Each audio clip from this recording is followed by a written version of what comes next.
लोग कुंभ स्नान के लिए क्यों जाते हैं? सच्चाई सुनकर उड़ जाएंगे होश। पति पत्नी जरूर सुने। एक बार शंकर जी और पार्वती मैया ने कहा, प्रभु, यह भीड़ कहाँ जा रही है? इतने लोग, लाखों नहीं करोड़ों। शंकर जी बोले, जा रहे हैं सब लोग कुंभ नहाने। तो पार्वती मैया बोली, अरे, ये तो सब बड़े पुण्यात्मा हैं। शंकर जी बोले, नहीं, यह जरूर जा रहे हैं, लेकिन ये देखने और दिखाने जा रहे हैं। चलो, देख आते हैं कितना बड़ा मेला भरा है, और दिखाने के लिए हम भी गए थे, तुम तो गए नहीं, तो ये देखने और दिखाने जा रहे हैं। पार्वती जी बोली, नहीं, यह तो सब भक्त हैं और बड़ी श्रद्धा से जा रहे हैं, प्रभु। इन सबको दर्शन दो। जितने भी कुंभ नहा रहे हैं, सब पर कृपा करो। सब अच्छे लोग हैं। शंकर जी बोले, चलो पार्वती जी, आप कह रही हो तो हम चेक कर लेते हैं। इनमें से कितने लोग कुंभ नहाने आए हैं, कितने लोग पवित्र विचारों से आए हैं, यह चेक करते हैं। तो जहां से सारे लोग आ रहे थे, उसी रास्ते पर शंकर और पार्वती एक बूढ़े बूढ़ी बनकर के चल पड़े। शंकर जी एक गड्ढे में गिर गए। गड्ढा था गंदा शहर का, जहां मलमूत्र इकट्ठा होता था, और वह गड्ढे में गिर गए। अब गड्ढे में गिरे और गंदगी लगी थी उनके शरीर पर। माता पार्वती बूढ़ी सी बन गईं और जो भी लोग गुजरते जाते, वे कहते, ओ बहन, ओ मैया, ओ भैया, हमारे पति गिर गए हैं, थोड़ा बचा लो। हमारे पति की मदद करो। देखो, उन्हें बड़ा कष्ट है, बड़ी भूख लगी है, वे ठंडे में सिकुड़ रहे हैं और वे कष्ट पा रहे हैं। गड्ढे में हमसे निकल नहीं रहे हैं, आप जरा मदद करो। तो लोग बोले, अरे, हमारे नहाने का टाइम हो रहा है, हम गंगा नहाने जा रहे हैं। यह सब क्या गंदगी मचा रखी है तुमने? शंकर जी पार्वती जी से बोले, देखो, ये गंगा नहा रहे हैं, लेकिन किसी की मदद नहीं कर रहे हैं और गंगा नहा रहे हैं। पार्वती जी बोली, प्रभु, कोई तो आएगा। हाँ हाँ, कोई आएगा, सबसे कहो। अब पार्वती जी सबसे कह रही हैं, भैया, हमारे पति जरा कष्ट में हैं, जरा गिर गए हैं, जरा उठाओ, जरा इनकी दवाई कराओ, जरा इनका ख्याल रख लो, हमसे भी चला नहीं जा रहा है। सारे लोग बोले, हम तो गंगा नहाने आए हैं, गंगा नहाएंगे, कहाँ तुम फंसा रहे हो? तभी एक नौजवान लड़का आया। पार्वती मैया बोली, भैया, हमारे पति को जरा निकालो, गिर गए हैं। लड़के ने कहा, हाँ हाँ, चलो, निकालते हैं। वह आया शंकर जी की मदद करने।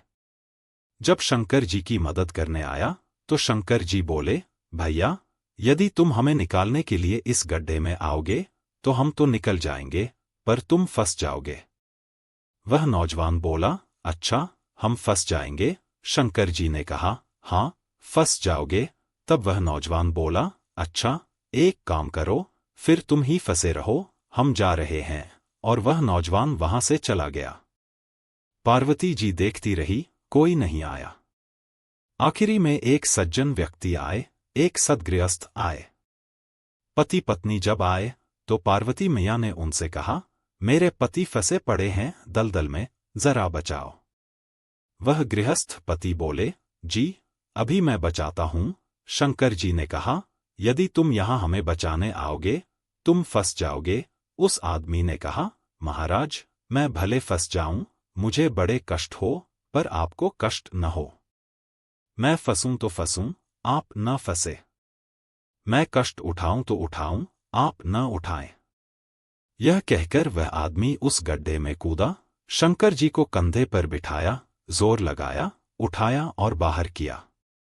जब शंकर जी बाहर आए, तो शंकर जी ने भी उसे बाहर किया। तब भगवान शिव ने पार्वती जी से कहा, देखो, पार्वती, ये वही लोग हैं जो केवल अपने ही कष्ट के बारे में सोचते हैं। लेकिन यह व्यक्ति, जो बिना किसी स्वार्थ के हमारी मदद करने आया, वही सच्चा भक्त है। यह कथा हमें सिखाती है कि सच्चे भक्त वही होते हैं जो दूसरों के कष्ट को अपने कष्ट से ऊपर रखते हैं और बिना किसी अपेक्षा के सेवा करते हैं। देखो, इस पूरे कुंभ में केवल यह आदमी कुंभ नहाने आया है, यह परिवार कुंभ नहाने आया है। हम लोग किसी की मदद नहीं कर रहे हैं, किसी की हेल्प नहीं कर रहे हैं। किसी की मदद करना यही तो सबसे बड़ा स्नान है। ना जाने किस रूप में नारायण मिल जाए। कोई आपसे कहे, भैया हमारी थोड़ी मदद कर दो, तो वह भगवान के रूप में ही तो आपसे मदद मांग रहे थे, आपकी परीक्षा लेने के लिए। इसलिए यह बात केवल मैं कुंभ के लिए नहीं बोल रहा हूं। कहीं भी जाओ, घर पर भी रहो, गांव में भी रहो, गली में भी रहो, अपने शहर में भी रहो, तो सबकी मदद करो। शंकर जी बोले, तुम फंस जाओगे इस गड्ढे में। वह आदमी बोला, फंस जाऊं कोई बात नहीं, जो स्वयं दुखी होकर औरों का दुख दूर करता है, वही सबसे बड़ा भक्त है। शंकर जी ने कहा, तुम थोड़ी दुखी हो गए। शंकर जी ने उसे दर्शन दिया, और दर्शन क्या दिया। शंकर और पार्वती उसे अपने साथ ले गए। चलो वहीं आनंद से रहो, तो यह है दर्शन। अब हम लोग क्या करते हैं?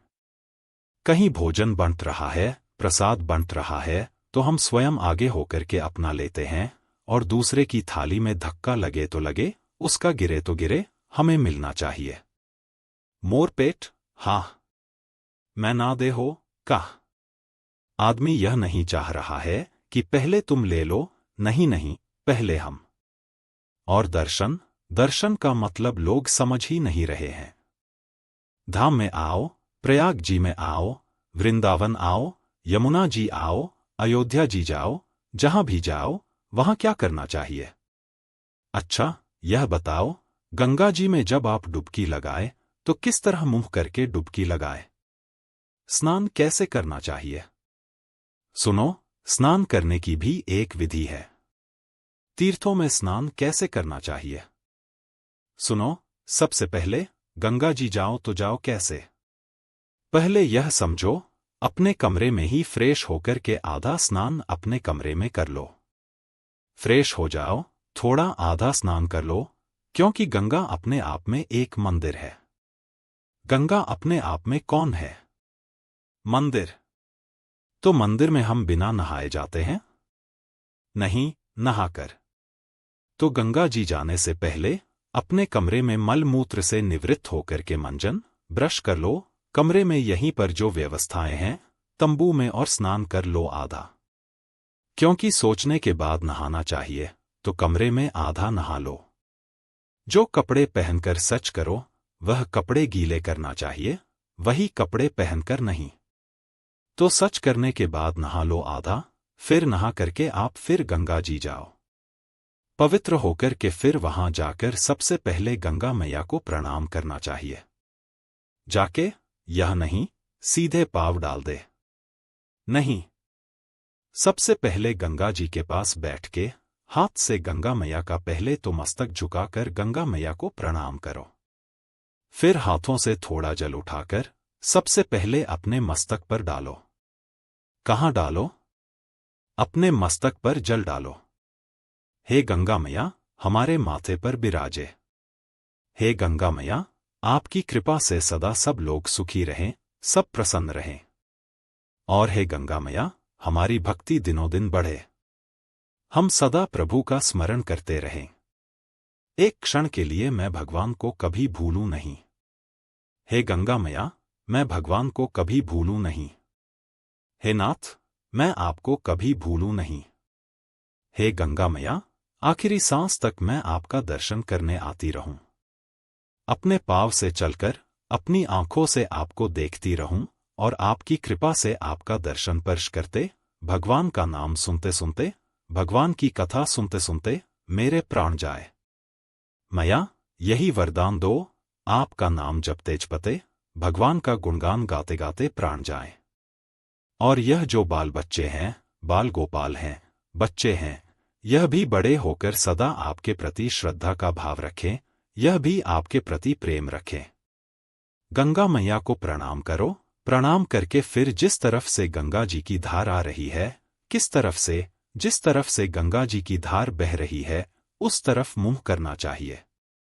जैसे धारा इस तरफ से आ रही है, बहकर इस तरफ जा रही है, तो जिस तरफ धारा आ रही है, उस तरफ मुंह करके और फिर गंगा मैया को प्रणाम करते हुए स्नान करना चाहिए। डुबकी लगानी चाहिए। और डुबकी कैसे लगानी चाहिए? पहली डुबकी अपने माता के लिए, कि यह डुबकी का पुण्य मेरी मां को मिले जिसने मुझे धरती पर भेजा है। दूसरी डुबकी अपने पिता के लिए, तीसरी डुबकी अपने पूर्वजों के लिए, चौथी डुबकी अपने बच्चों के लिए कि बच्चे इसका पुण्य पाएं, और पांचवी डुबकी अपने लिए।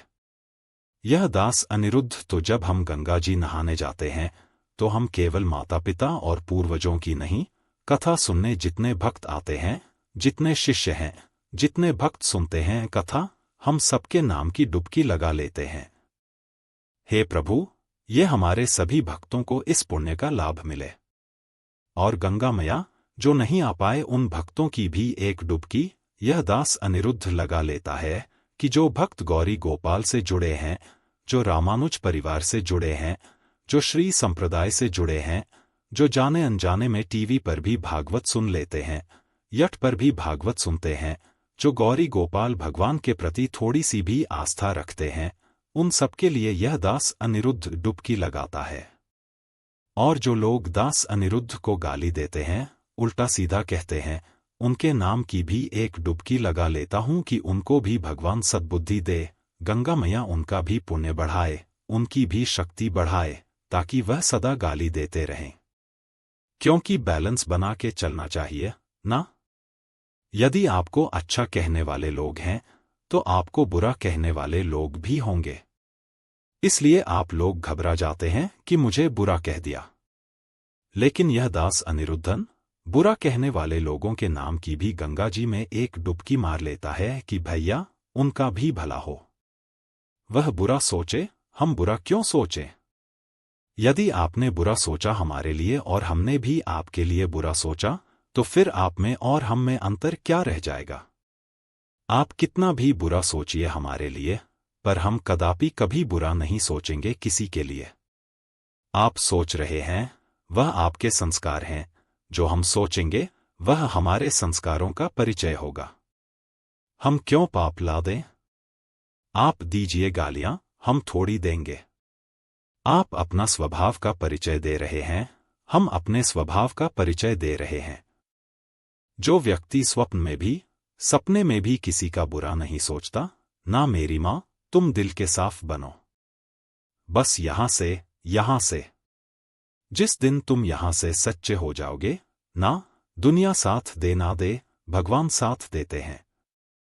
मेरी मां, दुनिया के साथ की जरूरत भी नहीं पड़ती। यहां से अच्छे रहना, हृदय से, और भगवान को यहीं की सुंदरता दिखती है। निर्मल मन जन सो मोही पावा, मोही कपट छल छिद्र न भावा। भगवान कहाँ की सुंदरता देखते हैं? मन की। इसलिए कहता हूं, तन को धोया मगर मन को धोया नहीं, बाद गंगा नहाने से क्या फायदा? सबकी मदद करो। कुंभ नहाने आए, पर शंकर जी ने परीक्षा ली, तो कोई एक ही नजर आया कि यह नहाने आया। जो सबकी मदद करता है, वह व्यक्ति वही कुंभ नहाने का फल पा रहा है।